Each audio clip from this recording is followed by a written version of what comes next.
गुरु ब्रह्मा गुरुर्विष्णू गुरुर्देव महेश्वरा गुरु साक्षात परब्रह्म तस्मै श्री गुरुवे नमः. भारतीय संस्कृतीत आईनंतर सर्वात महत्त्वाचे स्थान आहे ते गुरुला. आई जशी मुलांवर संस्कार करते तसा गुरु हा मुलांना घडवण्याचे, त्यांना सक्षम करण्याचे काम गुरु करतो. जीवनाला दिशा देण्यात आणि आपली जडणघडण करण्यात गुरुचा वाटा खूप मोठा असतो. त्यामुळे शिक्षक दिनाला भारतीय संस्कृतीत अधिक महत्त्व आहे.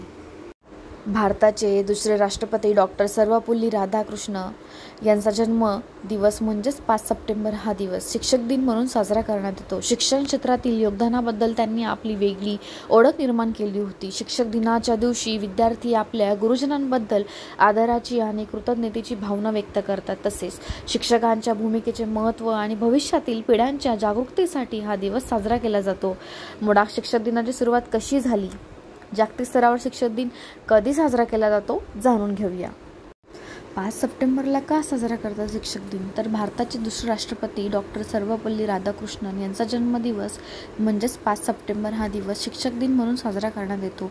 राजकारणात त्यांनी आपल्या कामाचा ठसा उमटवला. भारताचे उपराष्ट्रपती आणि राष्ट्रपती अशी दोन्ही पदे भूषवली असली तरी शेवटपर्यंत आदर्श शिक्षकांची ओळख त्यांनी जपली. म्हणूनच त्यांच्या स्मरणार्थ 5 सप्टेंबर हा दिवस शिक्षक दिन म्हणून साजरा केला जाऊ लागला. भारतामध्ये सर्वप्रथम सन 1962 मध्ये शिक्षक दिन साजरा करण्यात आला. माझा जन्मदिवस शिक्षक दिनाच्या रूपात साजरा करणे माझ्यासाठी गौरवास्पद असेल असे राधाकृष्णन यांनी सांगितले. त्यांची आठवण म्हणून हा दिवस साजरा केला जातो. तर सगळ्यांना शिक्षक दिनाच्या खूप खूप शुभेच्छा.